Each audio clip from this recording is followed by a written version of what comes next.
This is really, really sick shit right here.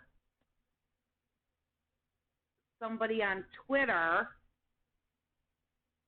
Duke of Earl 3, this is who Donald Trump is. She was 13, a virgin, of course. Trump went first, tied her up with nylons. Epstein second, complained that he should have been first. Trump went third and fourth, violently beating her. Charges were dropped 5 days before his election. The father and family threatened.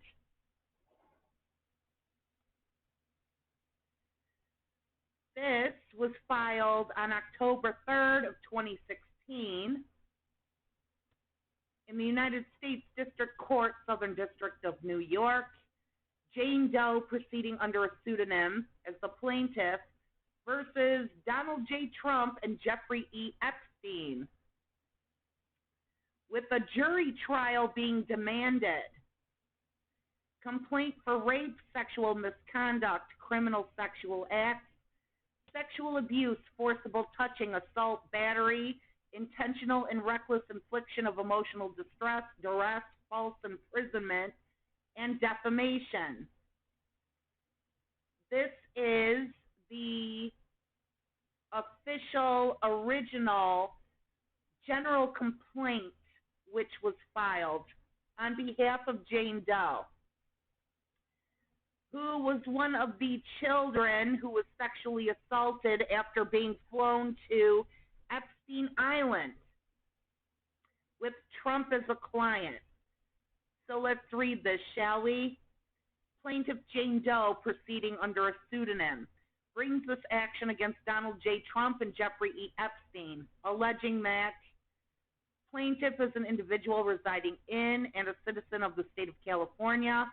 Upon information and belief, defendants Trump and Epstein each reside in this district and are citizens of the state of New York.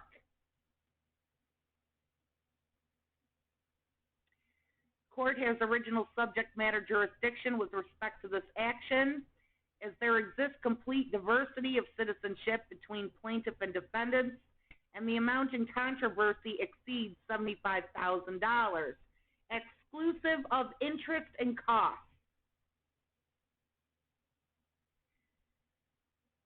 Plaintiff was subject to acts of rape, sexual misconduct, criminal sexual acts, sexual abuse, forcible touching, assault, battery, intentional and reckless infliction of emotional duress, distress, false imprisonment, and threats of death and or serious bodily injury by the defendants that took place at several parties during the summer months of 1994. Parties were held by defendant Epstein at a New York City residence that was being used by defendant Epstein.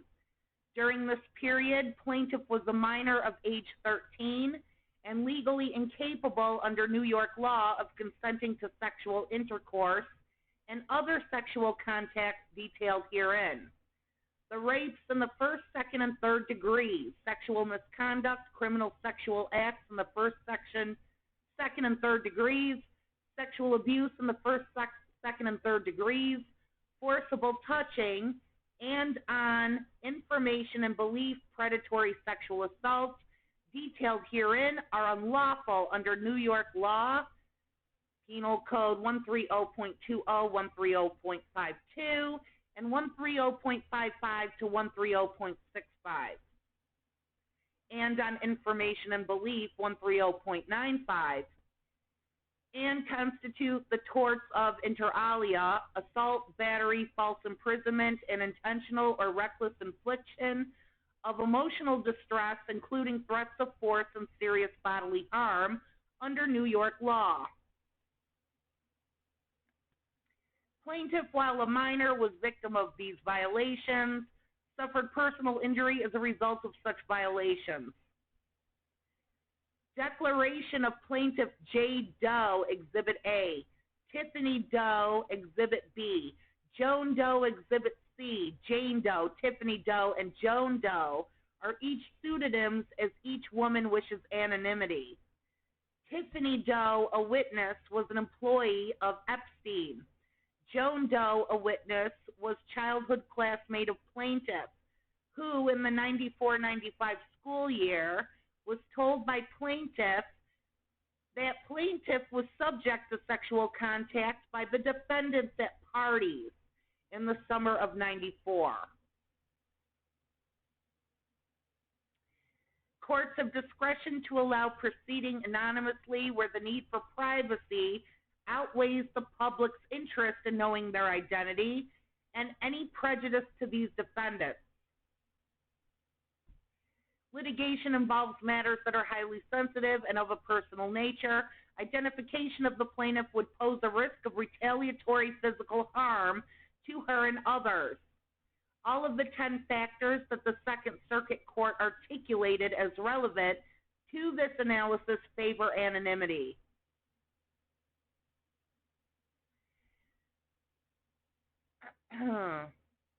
Plaintiff was enticed by promises of money and a modeling career to attend a series of parties with other similarly situated minor females held at a New York City residence that was used by Epstein. At least 4 of the parties were attended by defendant Trump. On information and belief, by this time in 94, Trump had known Epstein for 7 years. He knew plaintiff was then just 13 years old. Trump initiated sexual contact with plaintiff at 4 different parties. On the 4th and final sexual encounter with Trump, Trump tied plaintiff to a bed, exposed himself to plaintiff, and then forcibly raped the plaintiff.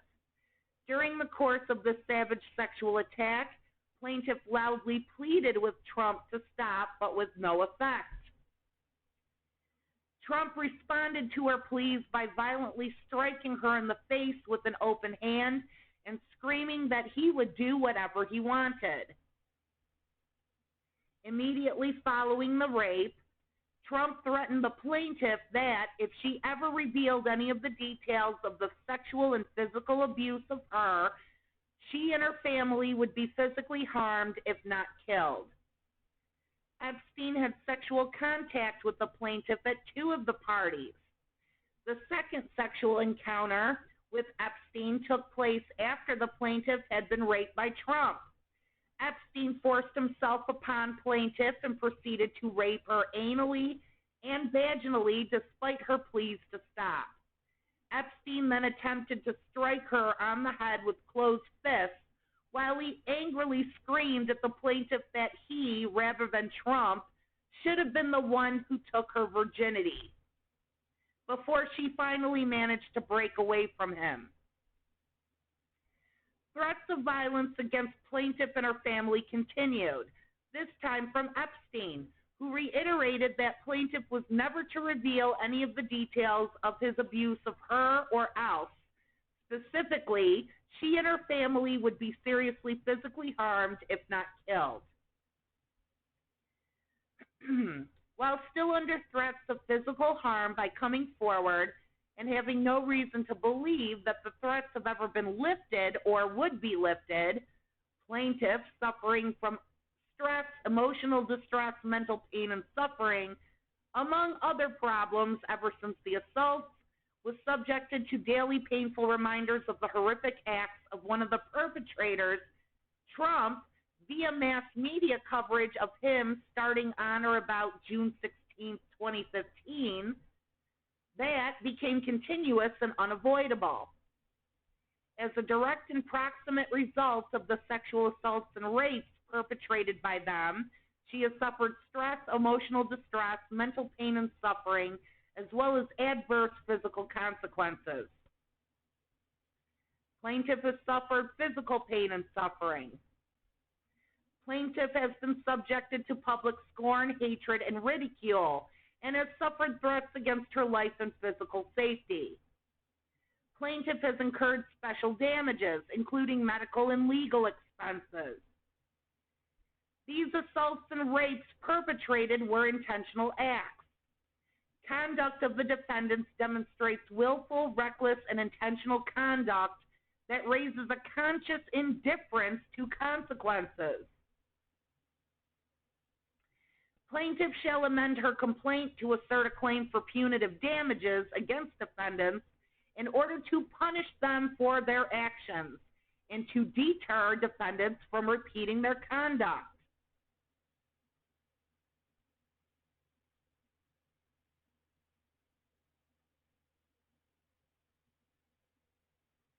Okay. Both defendants let plaintiff know that each was a very wealthy, powerful man and insisted they both held the power, ability, and means to carry out any threat. Trump stated the plaintiff shouldn't ever say a thing if she didn't want to disappear like Maria, a 12-year-old female that was forced to be involved in the third incident with Trump, and that plaintiff had not seen since the third incident, and that he was capable of having her whole family killed. Shortly after her first complaint was filed on April 26, 2016, she started receiving threatening phone calls.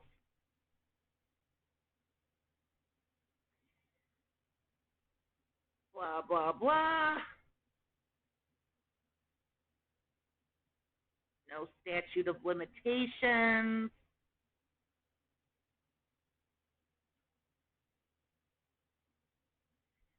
Statements provided for publication by Trump and his agent that were published by websites are false as they pertain to the plaintiff.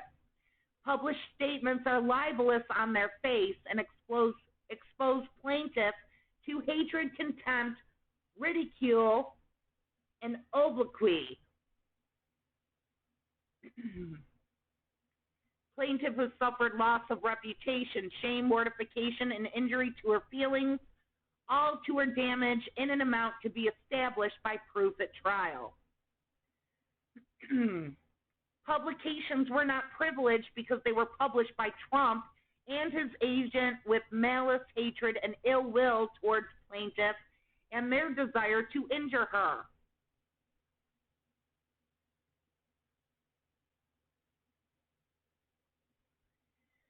Judgment is entered against defendants for special damage, compensatory damage, and punitive damages in an amount which shall be shown to be reasonable and just by evidence in an excess of $75,000 exclusive of interest and costs.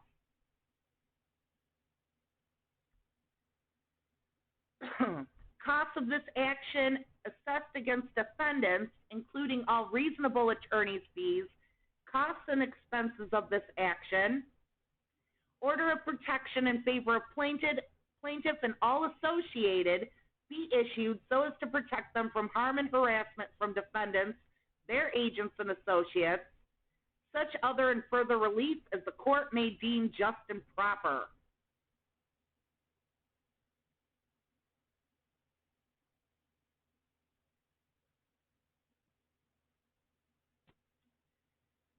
I am competent adult over 18 years of age, able to testify as to personal knowledge. Facts in this declaration are true and correct to the best of my knowledge, information, and belief. I am competent to testify to them if called upon to do so. I was subject to extreme sexual and physical abuse by the defendants, including forcible rape that took place at several parties of Epstein during the summer of '94 in New York City at a residence used by Epstein. During this period, I was 13 years old. I traveled by bus to New York City in June in the hopes of starting a modeling career. I went to several modeling agencies, but was told I needed a modeling portfolio before I could be considered. Then I went to the Port Authority in New York City to make my way back home. I met a woman who introduced herself to me as Tiffany. She told me about the parties and said that if I joined her there, I would be introduced to people who could get me into the modeling profession. Tiffany also told me I would be paid for attending. 3 guesses as to who Tiffany was. The parties were held at a New York City residence that was being used by Jeffrey Epstein. Each of the parties had other minor females and a number of guests of Epstein, including Donald Trump at 4 of the parties I attended. I understood that both Trump and Epstein knew I was 13 years old.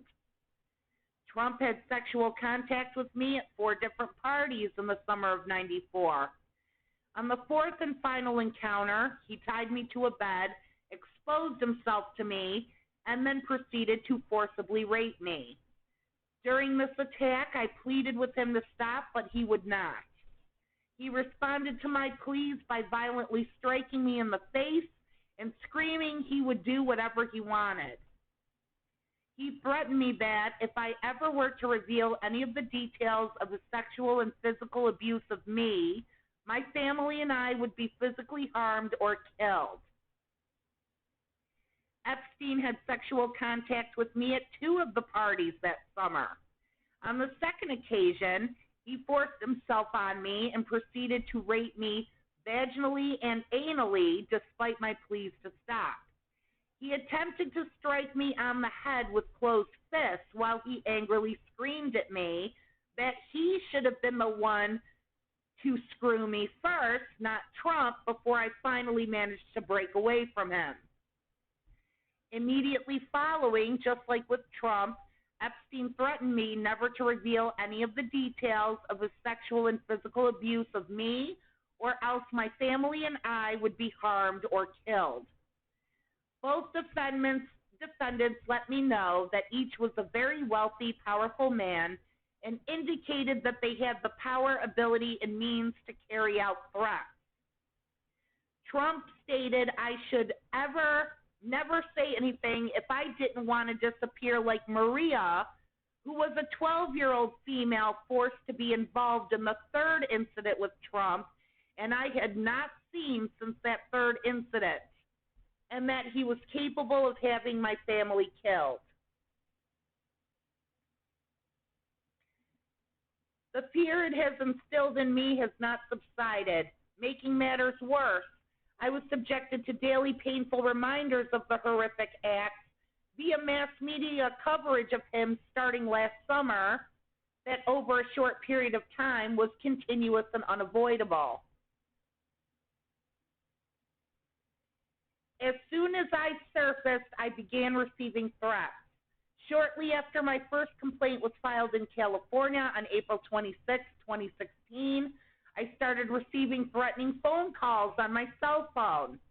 The calls were never for more than 20 seconds before they hung up, and they were always from a blocked or unavailable phone number. Since I changed phone numbers, the threatening calls completely stopped.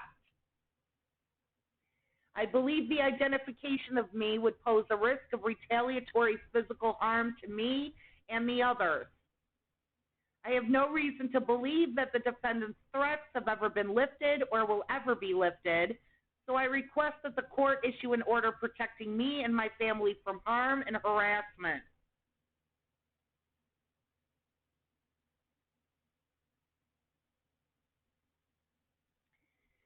Here's from Tiffany Doe, the second Jane Doe.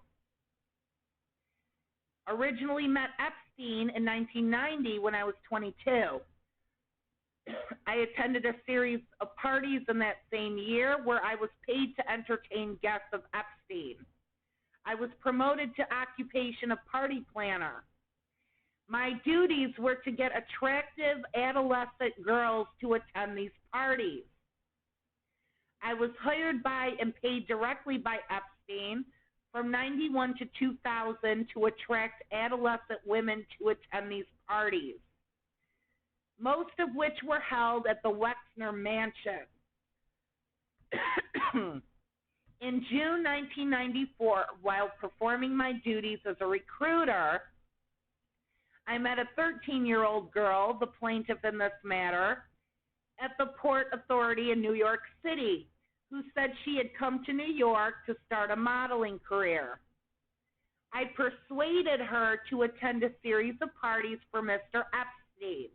I told her that if she joined me, she would be introduced to people who could get her into modeling, and she would be paid for attending.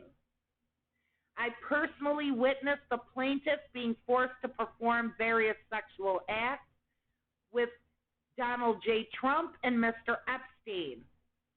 Both Mr. Trump and Mr. Epstein were well advised that she was 13 years old.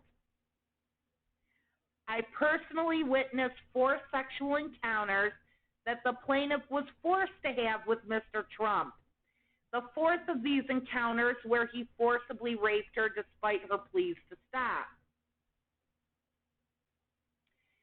I personally witnessed one occasion where Trump forced the plaintiff and a 12-year-old girl named Maria perform oral sex on Mr. Trump and witnessed his physical abuse of both minors when they finished the act. I personally witnessed or was made immediately aware of 2 occasions where Epstein attempted to rape and sodomize the plaintiff. I personally witnessed Mr. Epstein sexually and physically abuse other minor females younger than she was. It was my job to witness and supervise these encounters. I personally witnessed Trump physically threaten the life of well-being and of plaintiff and her family if she ever revealed any of the details. I personally witnessed Epstein threaten the life of well-being of the plaintiff and her family if she ever revealed the details. I personally witnessed Trump telling the plaintiff if she ever says anything, she would disappear like 12-year-old Maria. I was personally threatened by Mr. Epstein that I would be killed and my family as well if I ever disclosed any of the physical and sexual abuse of the minors I had personally witnessed by Epstein or any of his guests.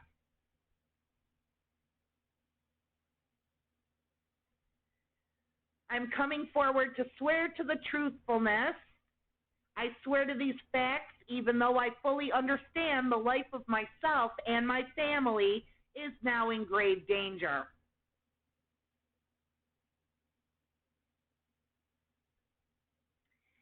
And here's the 3rd Jane Doe, Joan Doe, competent adult over 18 years of age. In the 94-95 school year, I was told by the plaintiff in Jane Doe versus Trump and Epstein that the plaintiff was subject to sexual contact by the defendants at parties in New York.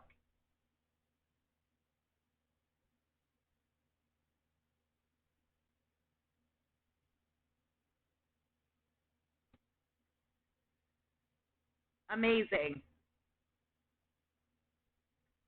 So, right there was the general complaint. This was originally filed right before he ended up running and getting presidency. And she had to drop it.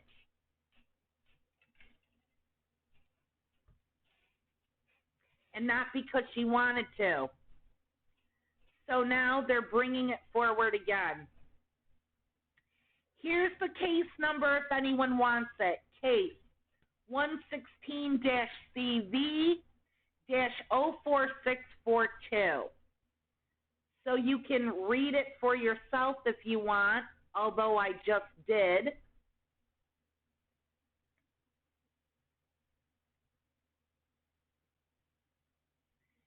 Maria has been confirmed to be a real girl who is missing. Oh, Jesus Christ, I really, really hope they just paid her off to shut up. People tend to forget it was an open secret for years that Trump was in bed with at least one of the 5 families. Having people killed would not be beyond him. I don't think a person could develop properties in New York City without being in bed with the mob. I don't know if it's still the same, but it absolutely was, at least until the 90s.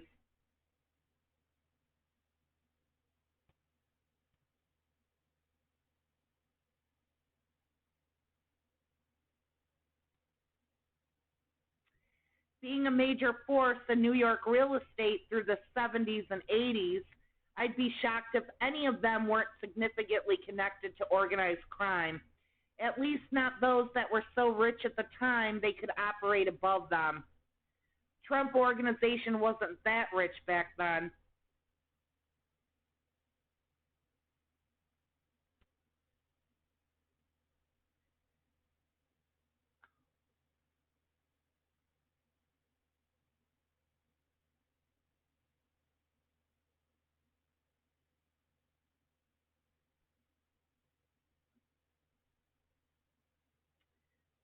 Let's see what else.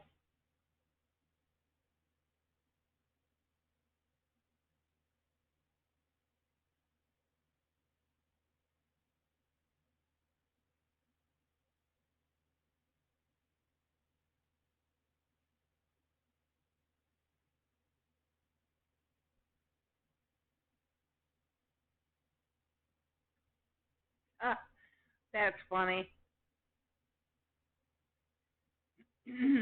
We need more sources in this thread. Many people don't understand that filing a lawsuit in a civil court isn't the same when a legal authority is charging someone with a crime. There is no requirement of probable cause or having any kind of proof or evidence. This could be completely made up BS.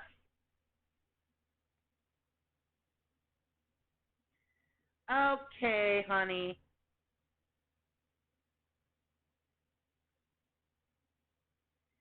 Yes, we've already seen the full document. Holy effing shit. How is this not every nail in the coffin? Every single day of Trump's life should have been the last nail in the coffin for his presidential run. True. But did you know Hillary Clinton used email and Hunter Biden has a laptop?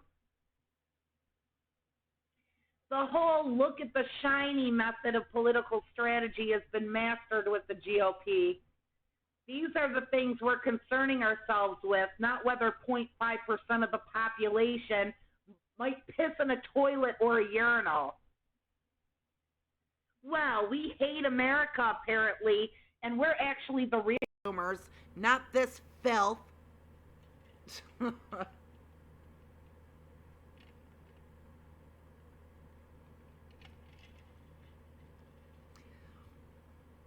His supporters are coprophages. Coprophages are fossilized poop.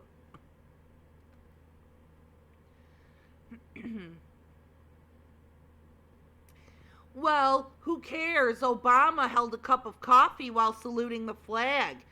And don't forget the tan suit and the mustard, being president while black.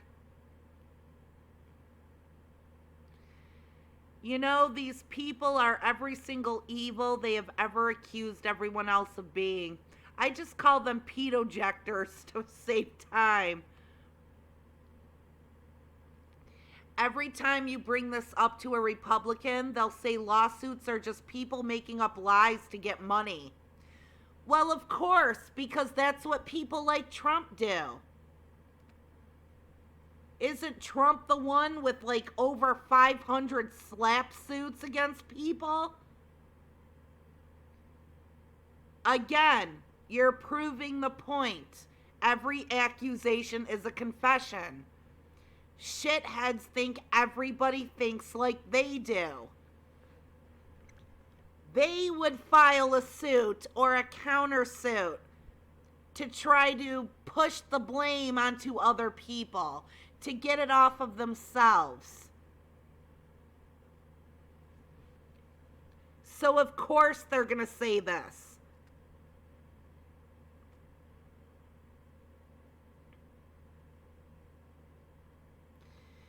Yep, they'll go to the media. This person just wants attention. Democrats are trying to make our candidate look bad. But if the person doesn't go to the media, well, if it's true, why haven't I heard about it?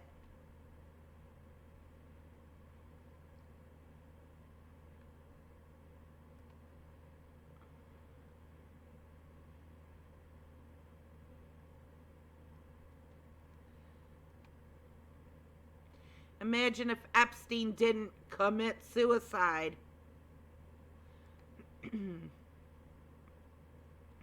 Here's Trump talking about what a cesspool Epstein's Island was and suggesting Bloomberg Politics asked Prince Andrew about it before he ran for president. This did not happen on Epstein Island. This supposedly happened right in New York City at one of Epstein's properties. But I totally believe it. Well, we're about to hear it.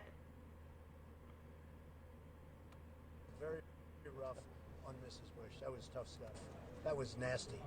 You think it was over the line? I don't know because I don't know her, but it was nasty. You raised the question of Jeffrey Epstein in your remarks about in the Q&A. Well, I think he's got a problem. I mean, what do you think the problem will be? I don't know, but that island was really a cesspool. There's no question about it. Just ask Prince Andrew. He'll tell you about it. The island was an absolute cesspool.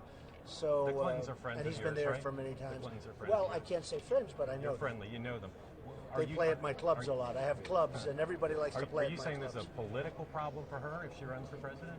It could be a political problem. Look, he could be a political problem. Right now, he's Teflon, and right now, maybe not. But he could end up being a political problem. That's one question. Al talked to us about Common Core and Jeb Bush. He says if conservatives understood where Jeb Bush stood on Common Core and what Common Core is, it would not be a political problem with them for conservatives. Well, I think it's a big problem. When I mentioned Jeb Bush's name today, we got boos like you wouldn't believe it. You saw that, Al. I mean, I talked about Common Core and Jeb Bush, and the place stood up and started booing. They do not like, at this point, Jeb Bush. So he's got to do a lot of selling, Al, I would say that. What's your timeline for deciding if you'll run? June, during the month of June.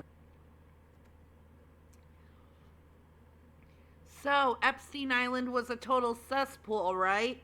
So you were there.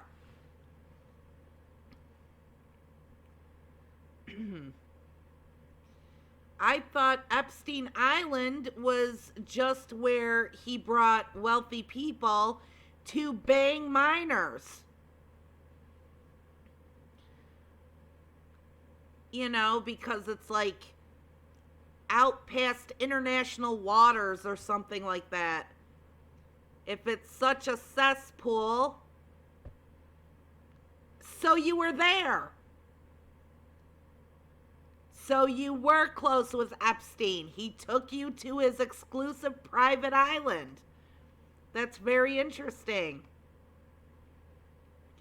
Ivanka was 13 at the same time. This is what makes me believe it. I wouldn't be surprised if the 13-year-old girl looked eerily similar to Ivanka. She did. Oh my God.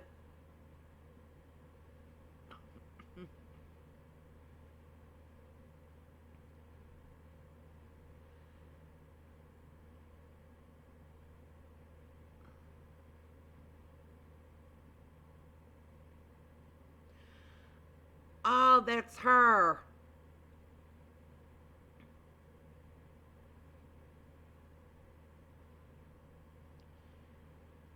Here he is meeting the victim who was violently raped by Trump and Epstein shortly thereafter.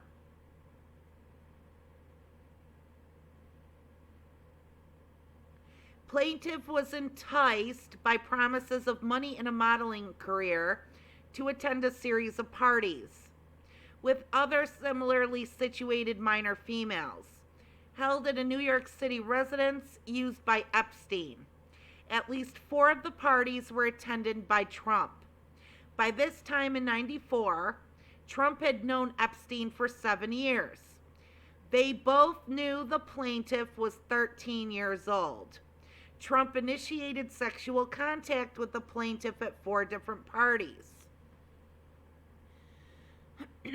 On the 4th and final sexual encounter, defendant tied her to a bed, exposed himself, and then raped her.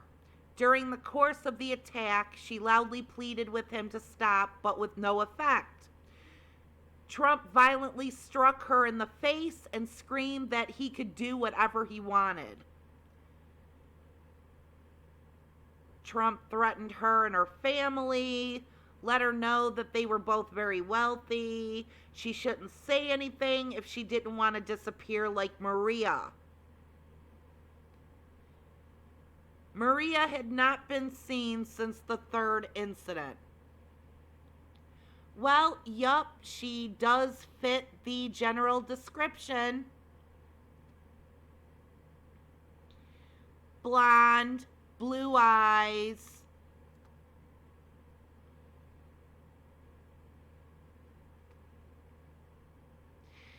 What's more maddening is that this isn't uncommon.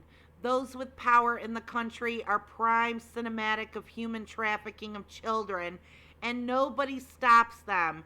People voted for and would still vote for this garbage.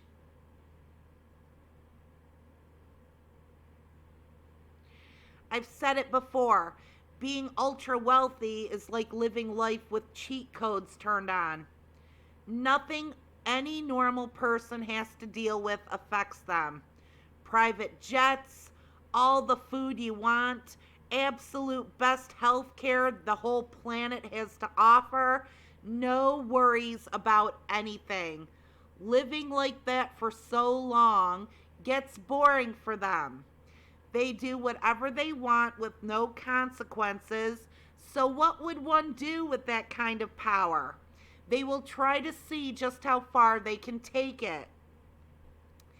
They will do more and more depraved shit, and each time they do it, it gives them that little spark of dopamine because their hand is in a cookie jar when they know it shouldn't be.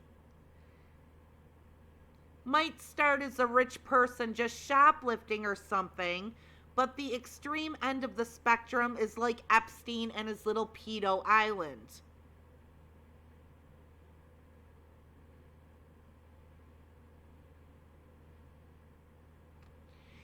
Key ingredient for everything you described is that rich children never suffer consequences. And that's how you raise sociopaths.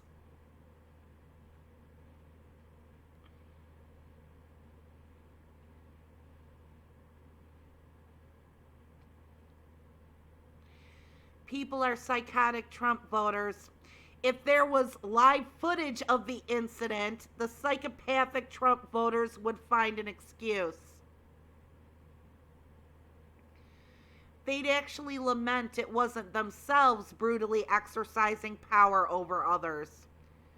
Others who can't defend themselves. Republican Party is the party of abusers, and they don't even mind being subtle anymore.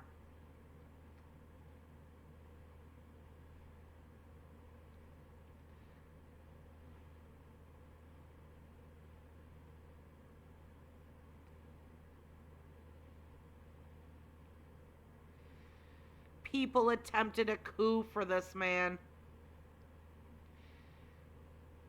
Yep, he said that she looked like Ivanka. Even Stormy mentioned she reminded him of his daughter. I personally don't think Ivanka was spared. There's a reason MAGA hatters are spreading the fake Ashley Biden diary allegations. It's just to cover up Trump's behavior. Every accusation a confession.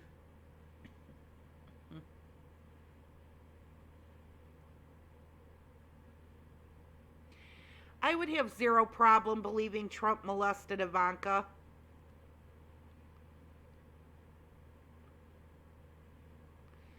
I can't finish the sentence, but you know where I was going.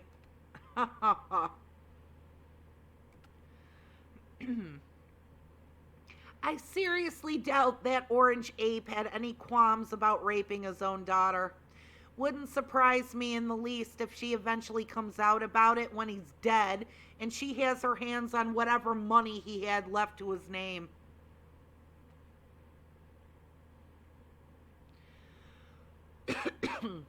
Oh, don't worry. This being publicized will literally get him more Republican votes now.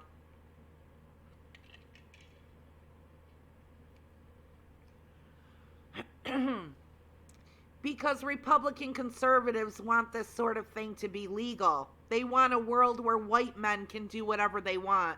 That's the again part of MAGA.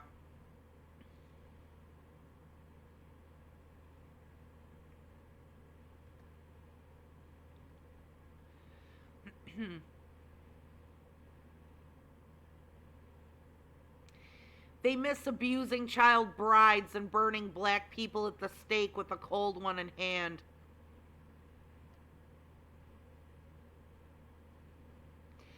Republicans and MAGA just want the 50s whitewashed version of what their chosen reality of America is. And somehow the women also want this on their side. They think the leopard would never eat their face. Internalized misogyny, ignorance, self-hate, take your pick.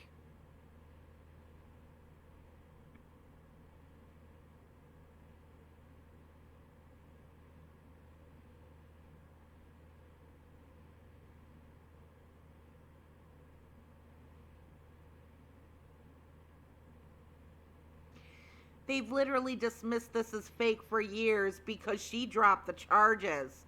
Like maybe some rich dude running for president with a private goon squad and ties to the Russian mob might be a little intimidating. Can't imagine why she dropped the charges. People like Rush Limbaugh taught an entire generation of conservatives that they can believe whatever fucking bullshit they want. On a typical day, he reads a headline, but then leans into the microphone and says in a low, sneaky voice, "You know what's really going on here, folks?"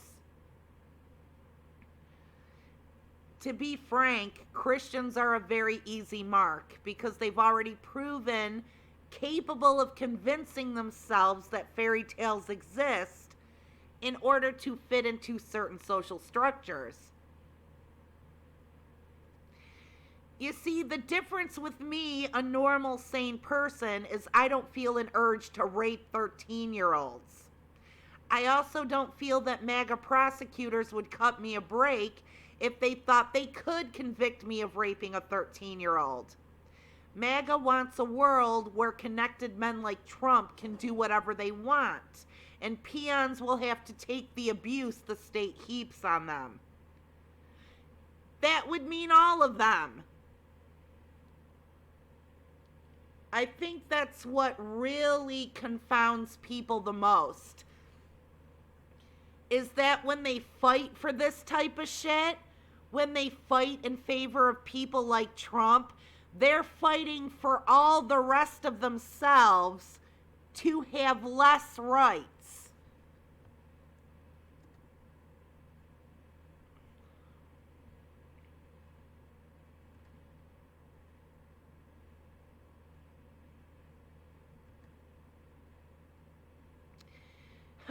Republican men want to be allowed to do this.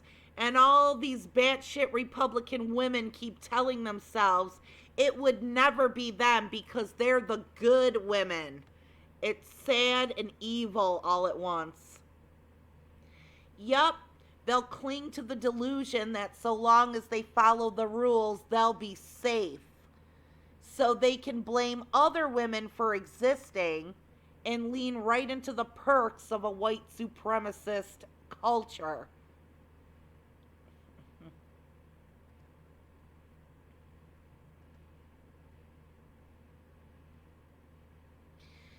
This is what pushed me away from the right. The fact that Republicans and government supported this man made me realize how messed up they truly were.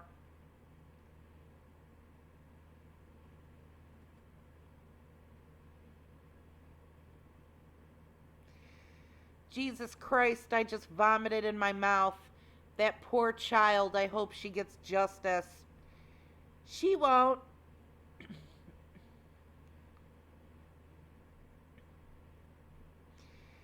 I don't get physically ill easy, but this makes my stomach turn.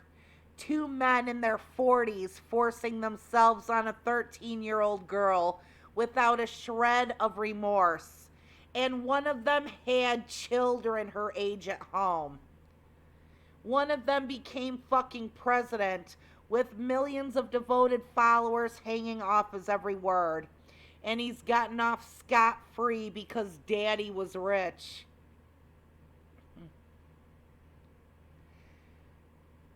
Why is nobody posting her full video testimony? The hell is this?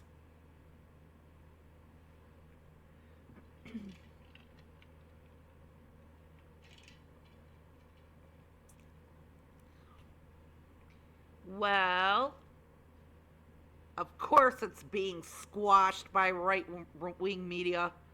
Oh my God, let's watch this. I'm going to go out on a little break though. I came to this interview on my free will. No, there was nothing promised to me for doing this interview. Excellent. Yes, everything that I say at this interview will be the truth. I met Donald Trump at some parties I attend that I was working for Mr. Jeffrey Epstein. There was about 3 or 4 times that I had encounters with Donald Trump. I was 13. The first time that I met Donald Trump was at a party at Jeffrey Epstein's mansion. There was an orgy going on, and he was kind of watching off in the distance. And he basically asked if I could come over and give him a hand job. And at first, I wasn't very comfortable with it. This was like my first party, and I didn't think that was my responsibility. But my recruiter told me that I needed to do it, so I agreed to. And then he, I began to. Sorry, this is a little difficult, but before I gave him a hand job, he kind of slapped my hand away and said, you need to use a glove. And the recruiter ran over and handed me a glove and said, no one touches Mr. Trump's penis without a glove. So I needed to use a glove. I gave him a hand job, and then immediately after, he had an orgasm, he left, and I didn't see him again at that party. Jeffrey Epstein is a billionaire friend of Donald Trump's that was responsible for throwing the sex parties. I originally came to New York trying to be a model, and in my travels I met a girl named Tiffany there who was very interested in me and said that that's what she did, is that she helped girls, get what they wanted, and she could help me get into modeling. That she knew a lot of people that were higher ups, and that it would be no problem. And so that's why, but I would just basically have to come model at a couple of events and meet some people. It would be no sweat. So of course I went. That sounded like no big deal.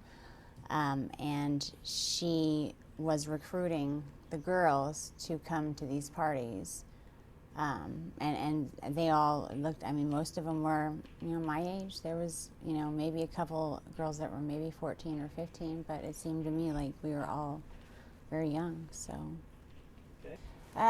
Jeffrey Epstein knew that I was 13 years old. When he interviewed me, he asked me to get down to my bra, just my panties, and I thought that was weird, but modeling, maybe it was something about my figure. And he asked that I give him a massage. So then he asked me my age. He asked me, and I told him, told him that I was 13. I told him why I was there. And he basically said, well, you'll do, I'm sure that you'll fit pretty nicely here. And then he tried to basically slip himself inside of me, and I pushed him away, and I said, I'm because at that point in time I still believed that there was models, and then there was the girls that did that. Like, I thought there was a separation.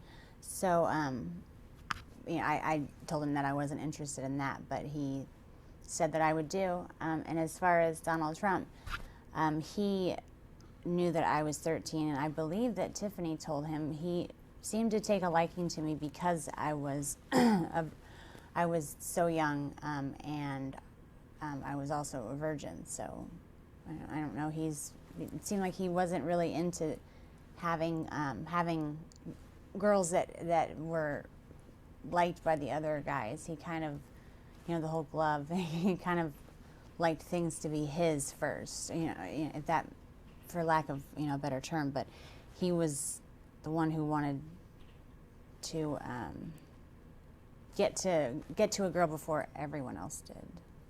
Donald Trump knew that I was 13 because the first night that I was there, Tiffany actually suggested that, she had a whole bunch of different wigs, and I expressed interest in them. I always told her that I would love to walk around with blue hair, and so I tried some on, and there was a blonde wig that she said that looked great on me. So I wore that wig, and Donald Trump had specifically asked about me because I remind him of his daughter, and she said, well, she's 13 as well. So he knew the first time that he saw me, but he took a liking to me because I look like his daughter. The reason I'm coming out now is when it happened originally, I just wanted to forget about the whole incident. And when I saw that he was running for president, I felt it was my responsibility to come out and tell our country what kind of man this person is. I don't think that he should even be the dog catcher, let alone running the greatest country in the world. Well, that's After all I met needed to Tiffany at hear. the I bus believe station, her. She took me to, basically went to her house, her apartment, and got ready. I put on a blonde wig because it seemed fun to pretend to be someone different, but we went to the party that I was basically interviewing for, and Jeffrey Epstein was the one that was running the party. He had a quick meeting with everyone that was employed there, and then he had a private interview with me. The first time that I met Jeffrey Epstein, he did try to force himself inside of me without getting the go-ahead or anything, and then it was probably about the third or fourth party is when he basically forced, it was another massage, and it was basically like, it wasn't sex, but there was penetration, and I told him that I didn't want that, but he kind of got a little irritated. So I don't know, there was something about him that I guess I kind of held him, I held a lot of resentment towards him. By that time that happened, I kind of already started catching on that maybe I wasn't there for modeling, and maybe I was just getting used for things, and I felt that kind of held him responsible. And that really sucks. Like this person says, the modeling stuff is a dead giveaway. This kind of stuff happens repeatedly in the modeling industry. With girls who want to be models, it's common knowledge.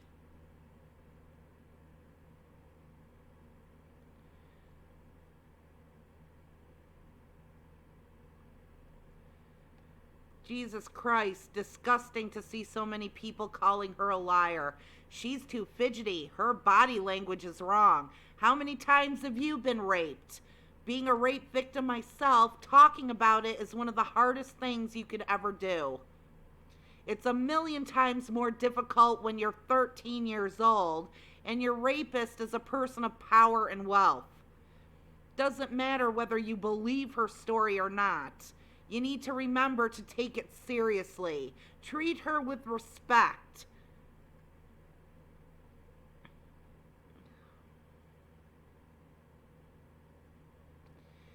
Trump asked his aides if Ghislaine Maxwell had mentioned him after her arrest. Did she say anything about me? Just a reminder, she was sentenced to jail for 20 years for sex trafficking minors to apparently no one. All of those sexual predators that paid to be with minors are just out there living their lives. No names, no arrests, none of their homes raided. Maxwell took the fall for luring children for Jeffrey Epstein.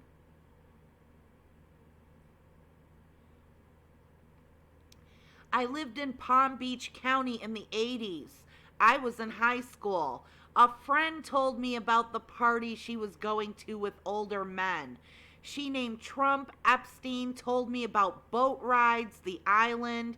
She told me about things that went on and how all the girls got clothes and jewelry and money and modeling careers. She then asked me if I wanted to go. I gave a hard no. Her name was Wanda, and she was a pretty brunette with a soft little baby voice and a budding body. It makes me sick to think of what happened to her. I've always wondered how she is now.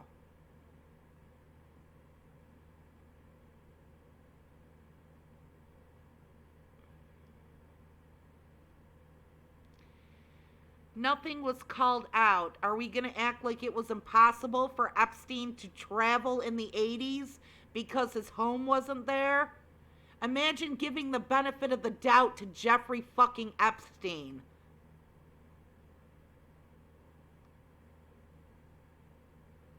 Holy crap, people in the comments on YouTube are defending Jeffrey Epstein. I did receive money to go to these parties. After every party, I was paid by Mr. Epstein. There wasn't, out of all the girls that were there with me, most of them were 13, 14. I think the oldest one might have been 16, just turned 16. And she'd been there for a while. It was Tiffany. He liked to watch other people have sex. I mean, he's a germ, doesn't like germs, so he, rather than partaking, he just watches. So and Tiffany had informed him that I was the virgin, and so I was basically. Very, very weird that they had to be informed of that. Like, they don't just take it as a given that a 13-year-old girl is probably going to be a virgin. That's very telling. Like, they actually believe all women, girls as young as 12, 13, are just whores. That's what questions like that are implying. You're not sure. You have to make absolutely sure that a 12-year-old is a virgin, that a 13-year-old is a virgin. Sorry, so it was Tiffany who introduced us. Okay. Second time that I saw Mr. Trump was same scenario. He was onlooking at an orgy, and Tiffany came over to me and said that Donald Trump had requested that I perform oral sex on him, and I'd never done something like that with anybody, so I was a little nervous. So I walked up to him, and he was sitting there very proud, and I just kind of moved in that direction, and he kind of slapped me away and said, "What are you doing? You need to put a condom on," like I was some dirty filth or something without a condom. Tiffany ran over and handed him a condom and apologized, profusely, and said that would never happen again. And she looked at me and scolded me basically like a child and said that, that's not how, Donald Trump always, anytime you touch his penis, it needs to have a condom on or a glove, and especially when it comes to performing oral sex. So I apologized, and then I performed oral sex on him. And once he was done, he hopped up, but that's the last I saw of him at that party. It's like, once he's done, he's out. So. Okay. Sometimes before some of the things that I noticed that were weird. With a 13-year-old, he had to have a condom on. He couldn't even receive oral sex without I don't even know. With him, but sometimes before the parties, he would come over, and Jeffrey Epstein and himself would kind of banter back and forth, and he was Donald Trump was very racist. He said a lot of racist things. Like there was a lot of comments towards Mr. Epstein about being Jewish, and called him a Jew bastard, so that he was cheap. And there was some words I didn't even understand. Something about the shape of his penis being directly related to his mole, or I'm not too familiar with the the Jewish traditions, so, but I'm pretty sure that whatever he was saying wasn't very nice. Also referred to people of Hispanic or Hispanic name, they called them spics. That was around the first time that the World Trade Center had gotten the bombed in the 90s. And he was talking about the towel heads and how we would just be better off if we didn't let him in, or basically got rid of every single one that was already here. And I felt it made me really uncomfortable, really, really uncomfortable. He also loved to call black people niggers, and Arabic people he called sand niggers. The only time that he tried to give me some money was our last encounter together, where he acted out a rape fantasy. I was forced to give that money back because Jeffrey Epstein paid us after the party. So, but he just gave me the money. I don't even know why he gave it to me. Maybe to make me feel more cheap, but it was a pretty. It was a rape fantasy to him, but I wasn't playing. So there was those 2 times, and then there was after the next thing that Tiffany approached me with was that he had a fantasy where he walked in on his maids basically making out, and that it was some type of fantasy for him. So she asked, at that point I was like, I don't want to be involved with anything that has to do with him, but she's this sick, nasty, fucking middle-aged dude with his so ordinary, amateurish sex fantasies, and bringing a fucking 13-year-old into that. If you ever watched the Chris Hansen show, To Catch a Predator, or Chris Hansen Catches the Predator, whatever it was, on Dateline, where they would catch the guys trying to come into the decoy house because they thought they were going to have sex with what was a decoy. Children as young as like 12, 13 years old. A lot of these bastards, not only are they so pathetic for trying to get after these young kids, they are so horned up. They are so out of control. They are so messed up. They go from 0 to 60. Some of these guys that they caught were bringing in right off the bat, not even a how do you do, to this who they thought was like a 12, 13-year-old child they were going to have sex with. It was right into all their disgusting, nasty, fucking fetish bullshit. Like one guy, he speaks to who he thinks is some 13-year-old chick for like 2 hours online. He actually drives to the Sting house expecting her to invite him in completely nude at the door and then perform bestiality acts.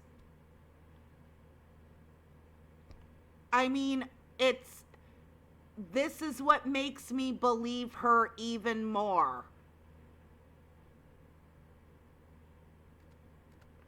It's like you were just basically the other one. So there's nothing that you will have to do. Just don't, he's requesting you to be involved. So I reluctantly, I felt like I didn't have a choice there, but it was basically he's walking in, his two maids, I was one of the maids, I was the white maid, and there was a Spanish girl, Maria, who was the Hispanic maid, and we were making out, and he walks in and he gets really angry and threatens to call immigration on Maria if she doesn't come over and make things right and give him a blowjob. So while she is over there giving him a blowjob, I am just trying to, I'm supposed to look scared, like, oh no, and cleaning up things and pretending like I'm trying to go back to my job as a maid. And then he's being so rude to Maria. I felt so bad for her, even though I guess it just didn't seem like a fantasy. It didn't seem like it's the weirdest fantasy as far as that. He was threatening to call immigration on her, so that she didn't know how to, she wasn't even near going down to give him, perform oral sex on him before he slapped her away and said, what are you doing? You need to put a condom on, and she's trying to, I'm so sorry, and he's like, you can't even understand what you're saying, speak English, he called her derogatory comments, and then he's like, you know what, you don't know what you're doing, have her come over and show you how it's done. And so I said that I didn't, I had to go over there or else he was going to call immigration on Maria. I didn't know if it was true or not, but I felt that, he said that if I didn't show her how to perform oral sex on him, then he was going to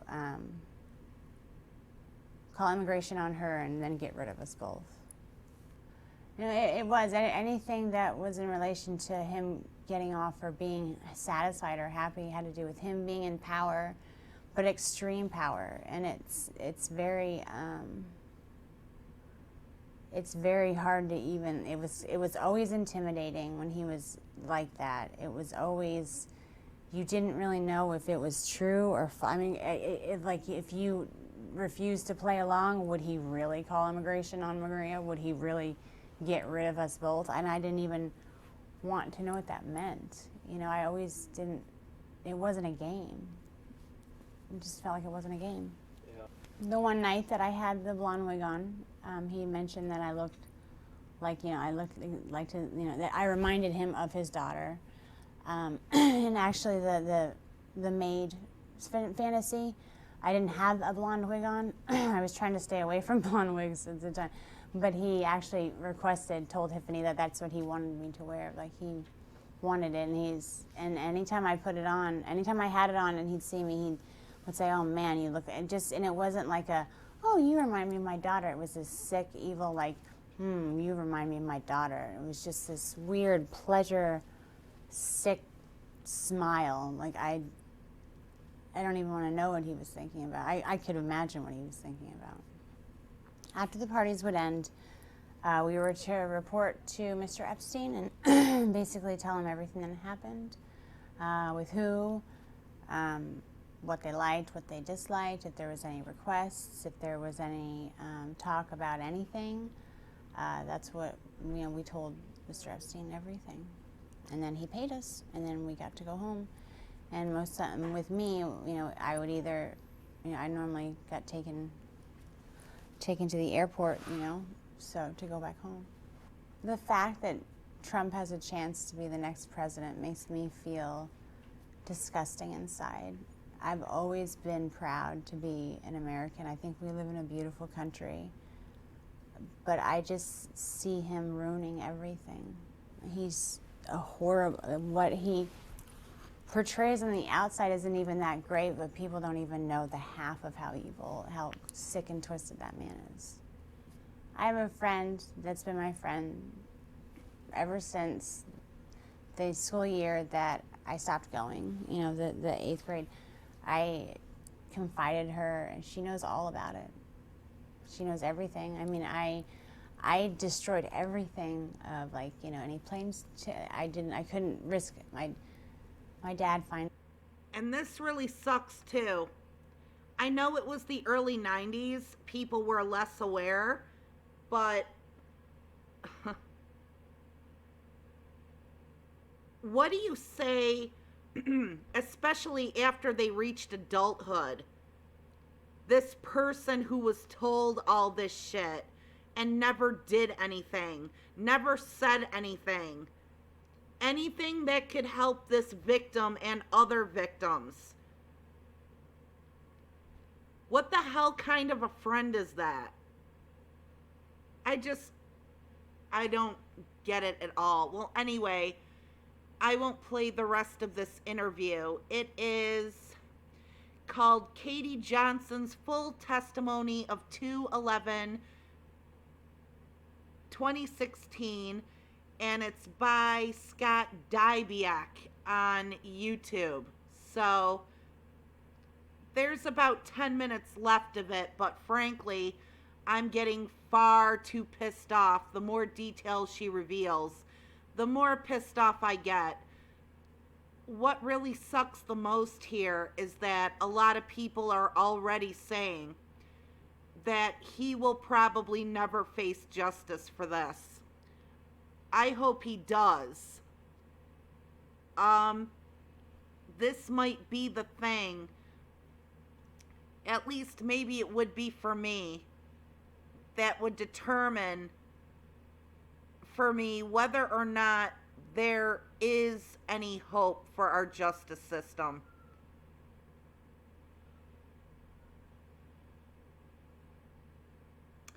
I hope that's not Mitchell Kitty crying outside, but I'm gonna take off. I will see you all later.